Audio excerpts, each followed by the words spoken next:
নমস্কার বন্ধুরা, আশা করি তোমরা সবাই খুব ভালো আছো। আমি খুব ভালো আছি। চলে এলাম আর একটা ব্লগ ভিডিও নিয়ে। তো দেখো, রেডি হয়ে কোথায় যাচ্ছি তোমাদের যেতে যেতে বলছি। এই যে আমার বান্ধবী, মানে মিঠির স্কুলের বন্ধুর মা, ও এসেছে আমাদের বাড়িতে। আসলে আমরা যাচ্ছি আর একটা ওর স্কুলের ফ্রেন্ডের আজকে বার্থডে, তাই আজকে চলে যাচ্ছি আমরা বার্থডেতে। এই যে শ্রেয়ান আর শ্রেয়ানের মা, এটা তো আমাদের বাড়িতে এসে, এই যে শ্রেয়ান মিঠির একদম ভীষণ প্রিয়। তারপর কিছু দূর গিয়ে মিঠির ওখান থেকে আবার পিয়ুষ উঠলো, পিয়ুষ আর পিয়ুষের মা ওরাও যাচ্ছে।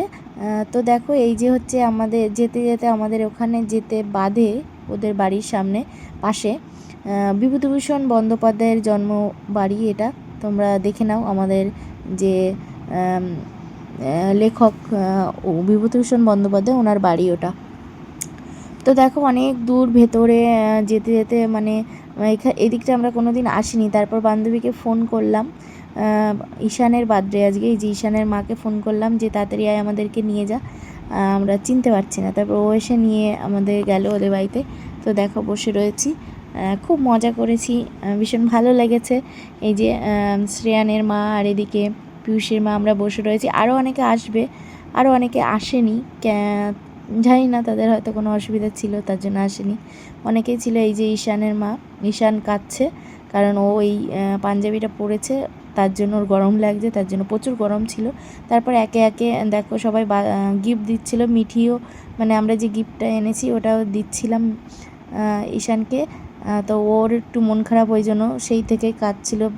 আসলে ছোট বাচ্চা আর কি, যা হয়, গরম লাগছে তার জন্য। তারপর পরে ঠিক হয়ে গেছিলো। তারপর সবাই মিলে ওরা ফটো তুলছিল, মানে শ্রেয়ানের মা বাবা ওর সঙ্গে। আর এই যে তারপর শ্রেয়ান কেক কাটছিল। তার মধ্যে দিয়ে আমি একটা জিনিস, যখন কেক কাটা হয়ে গেল, একটা জিনিস তোমরা দেখো, আমি তো অবাক, আমার মেয়ের কাণ্ড দেখে, মানে আমি হেসেই পারছিলাম না। সবাই খুব হাসছিল ওদের। এই দেখো দুজনা, এই যে শ্রেয়ান আর মিঠি, মানে এদের ভাব দেখে মানে হেসে মরে যাচ্ছি। ছোটোবেলায় মানে এই জিনিসগুলো যখন বড় হবে তখন লজ্জা পাবে, কিন্তু ছোটোবেলায় এরকম কাণ্ড। দেখো, দুজনা কিন্তু এক জায়গায় পাশাপাশি বসবে। স্কুলেও ওরকম করে দুজনা, একদম দুজনা। তারপর গিফট দিয়েছে সেগুলো। তারপরে এই যে পরে আবার এই যে বান্ধবী এসেছে, এই যে আরও একজনা আসবে। তো ভীষণ মজা লাগছিলো, ভীষণ আনন্দ করেছি। আর তারপরে এই যে খাবারের এখানে চলে এলাম। ভীষণ গরম, জানোই তোমরা, ভীষণ রোদ। তো আমি আর বেশি এখানে ভিডিও করিনি, কারণ প্রচণ্ড গরম লাগছিলো। তারপর দেখো, একটু হাওয়ার সামনে এসে বসেছি, এখানটায় ফাঁকা হয়ে গেছিলো যেখানে কেক কাটা হয়েছিল।